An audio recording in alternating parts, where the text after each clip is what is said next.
Continuing with our metals and non-metals chapter, in the previous video I gave two homework questions. The first one is MgO, magnesium oxide formation. So we will discuss the homework questions now. So magnesium, the atomic number is 12, so it is 282. Oxygen, it is 8, so it is 2, 6.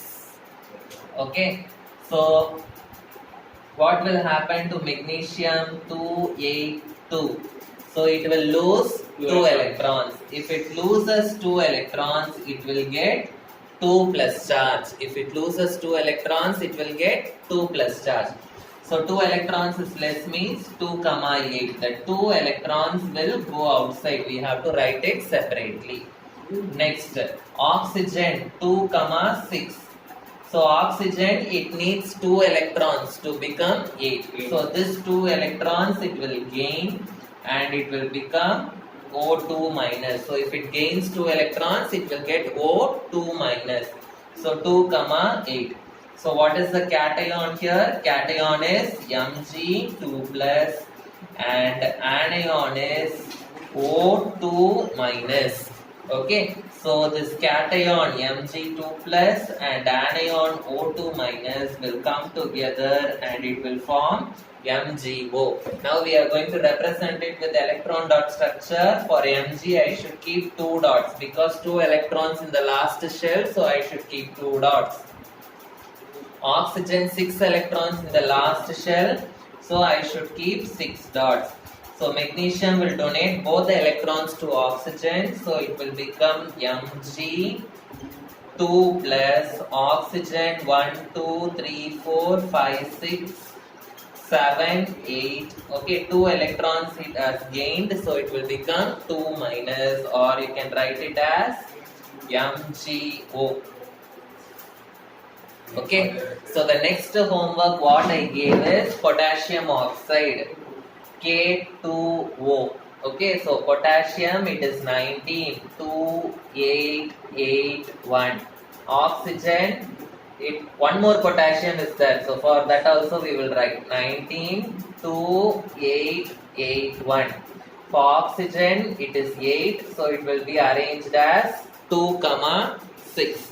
Okay, so what will happen to potassium 2881? It will lose this one electron. So if it loses electron, it will get one positive charge. 288 plus 1 electron will go outside.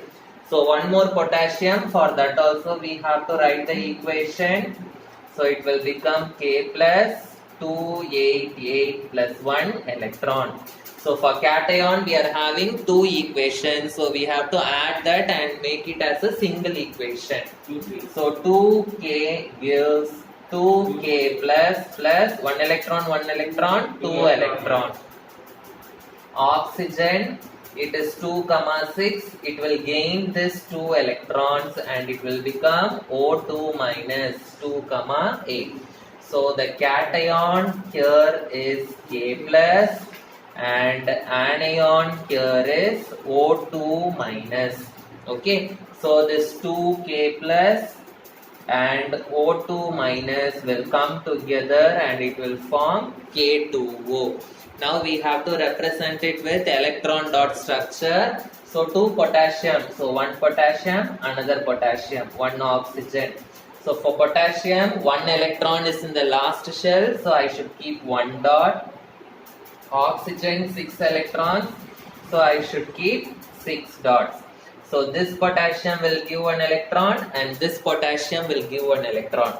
So this potassium will become K plus, this potassium also will become K plus. Oxygen 1, 2, 3, 4, 5, 6, 7, 8. 2 electrons it has gained, so it will become 2 minus, or I can write it as K2O. Okay, so these two I can combine and write it as 2k plus, like that also I can write. Okay, so these are your homework questions, you can check, and if you want you can try for calcium oxide, CaO. Okay, so you try to pause the video and you try for calcium oxide. The next one is properties of ionic compounds. Properties of ionic compounds.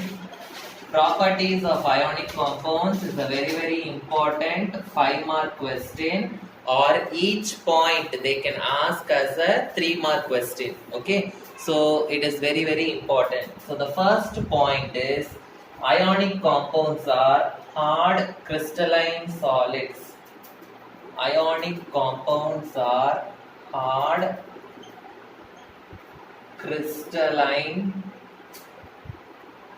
solids. Ionic compounds are hard crystalline solids. So for this you must write the reason why they are hard crystalline solids. Okay. So in ionic compounds means what? It contains ion. Ion means what? One positive ion will be there and one negative ion will be there. So the attraction between the positive ion and negative ion will be very strong. Okay, so that is why they are all very hard. Okay, they are all very hard because the attraction is very strong. It is very difficult to break the attraction. Okay, so what is the reason why they are hard crystalline solid? Because they have strong, the name of the attraction is electrostatic force of attraction. They have strong electrostatic force of attraction between the ions. So that is why they are all hard crystalline solids. So second one, they are soluble in water. They are soluble in water. The third point, so when they ask properties of ionic compounds, you should write all these things. Okay, so the third point is they have high melting and boiling points. They have high melting and boiling points. What do you mean by they have high melting and boiling points? They have high melting and boiling point means we cannot melt them easily. We cannot boil them easily. So they cannot be melted or boiled easily. Okay, so that is why they have high melting and boiling points. What is the reason why we cannot melt them easily? Why we cannot boil them easily? Okay, as I already told you, the same reason only. The attraction is very strong. So to break that attraction, it is very difficult. So we cannot melt them easily or we cannot boil them easily. So what is the reason? This is a very important 3-mark question. Why ionic compounds have high melting and boiling points? So the reason you have to write, they have same reason only. Strong electrostatic force of attraction. Strong electrostatic force of attraction between the ions.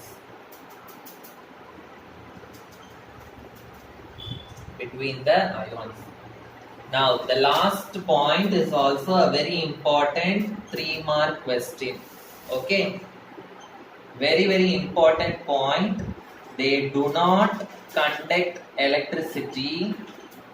They do not conduct electricity in solid state.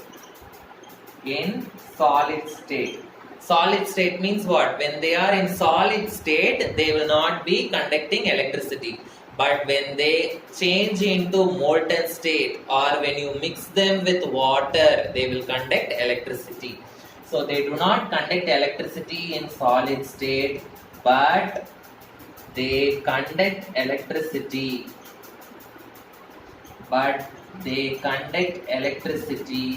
In liquid or molten state.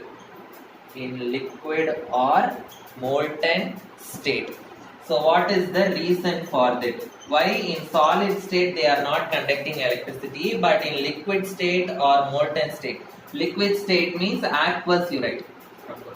Aqueous state or molten state, they will conduct electricity. Aqueous state means you have to mix them with water. That is only called as aqueous state.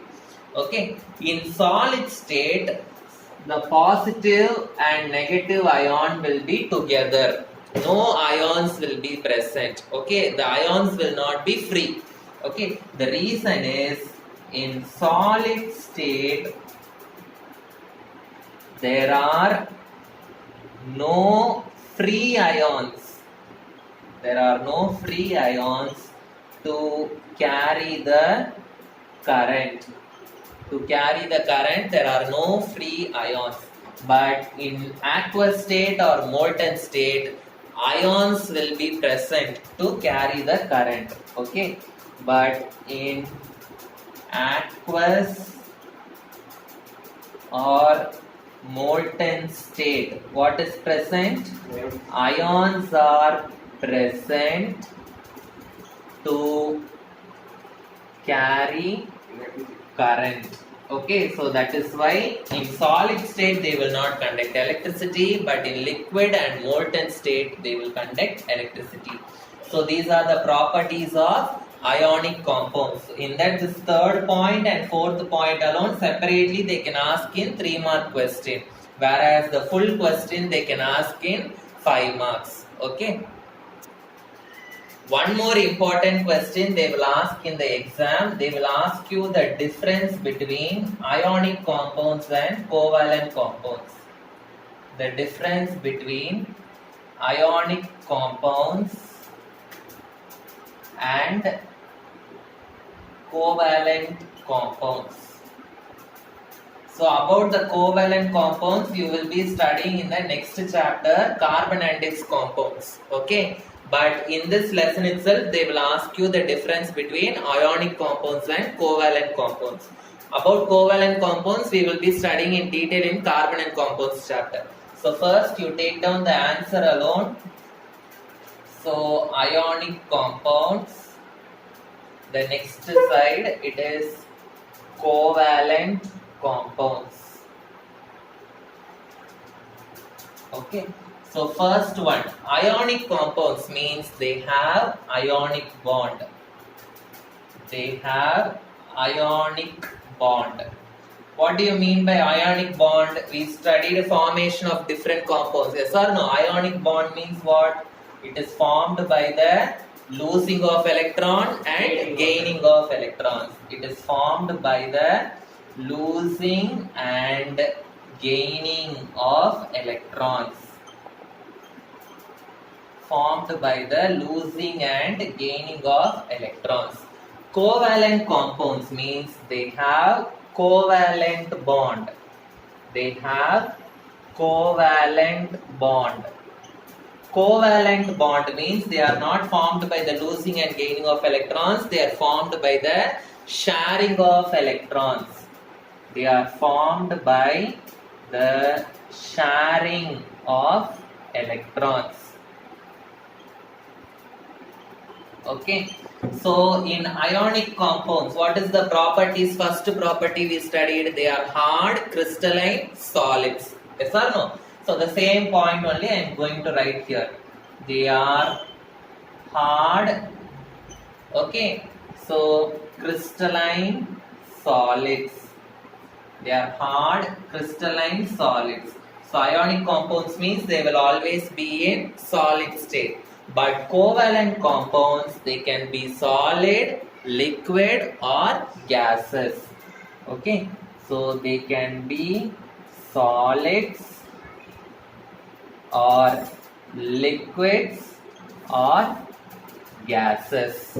Understood? So the next point what we studied in ionic compounds, they are soluble in water, but they are insoluble in water. So they are soluble in water, okay, whereas covalent compounds, they are insoluble in water. Okay, so fourth point what we studied, ionic compounds, they have high melting and boiling points, but covalent compounds, they have low melting and boiling points. Okay, so they have high melting and boiling points. Okay, whereas covalent compounds, they have low melting and boiling points. They have low melting and boiling points. Okay, now fifth one. What did we study in the fifth one? They will not conduct electricity in solid state, but they will conduct electricity in liquid state and molten state. That point only I am going to write. They do not conduct electricity. They do not conduct electricity in solid state, but they conduct electricity in liquid, or sorry, not liquid, in aqueous or molten state.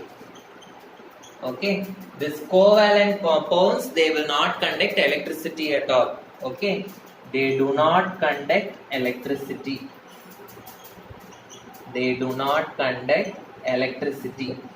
In ionic compounds, what bond is present? Ionic bond is present. So this ionic bond is a very strong bond. The ionic bond is a very strong bond. Okay, this covalent bond is a very, very weak bond. Covalent bond is a very weak bond. Okay, so if they ask you the differences between ionic and covalent compounds, you must write this. Okay, suppose if they ask you what do you mean by ionic bond, what is ionic bond? If they ask like this, you should write the first point. Ionic bond means what? The bond which is formed by the losing and gaining of electrons. Okay, so that is called as ionic bond, or another word you can write for ionic bond. Ionic bond means, I'll write it here. So if they ask you what is ionic bond, you should write this one first. It's the bond which is formed by the losing or gaining of electrons. Okay, that you should write first, and then you should write ionic bond is nothing but the electrostatic force of attraction. Electrostatic force of attraction between the positive and negative ions. Okay, electrostatic force of attraction between the positive and negative ions. Sometimes they will not directly ask what is the properties of ionic compounds. They will ask what is an ionic bond, what is the property of ionic compounds, like this they will ask. So what is ionic bond means, you should write this one and this one, and then you should write the properties of ionic compounds. If they ask you the difference between ionic and covalent compounds, you should write this. If they ask what is ionic compound, you should write the compounds which are having ionic bond. They are called as ionic compounds. Okay, so all these are somewhat important questions. Okay, so the remaining things I will continue in the next video.